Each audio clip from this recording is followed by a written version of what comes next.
Welcome to Unique Auto Hunter. Here I found another unique car for you. The Mercedes-Benz 300 was launched at the 1951 Frankfurt Motor Show, with chassis code W186.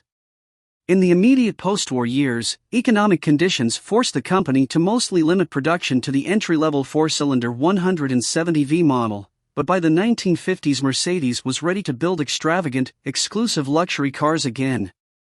The 300 series was designed to compete with Rolls-Royce quality. It was complex, expensive and luxurious, and offered as a huge sedan with optional division windows or as a four-door cabriolet. The 300 was powered by a 115 brake horsepower 3.0-liter six-cylinder engine coupled to a four-speed synchromesh gearbox, and was capable of cruising at 100 miles per hour. The X-frame was built of oval tubes, the front suspension was independent by coil springs and wishbones, and the rear featured Mercedes-Benz swing axle. The rear suspension was adjustable at the dashboard and a central lubrication system was foot-operated. The 300 was indelibly associated with West Germany's first post-war chancellor, Konrad Adenauer, who held office from 1949 to 63. He had 6 custom-built Adenauer 300s during his term in sedan, cabriolet and landaulet configurations.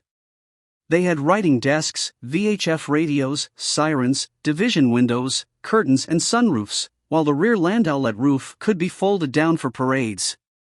The big Mercedes was favored by executives, and 6,214 sedans and 591 cabriolets were built in the 300 and 300B series from 1951 to 54.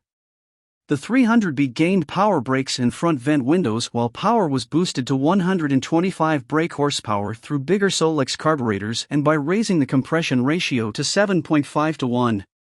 The 300C of 1955 to 56 carried a larger rear window, and an automatic transmission was optional. A total of 1,432 sedans were built along with a mere 51 cabriolets. Please subscribe and support this channel to go out and find unique cars for you so you can watch and learn about them.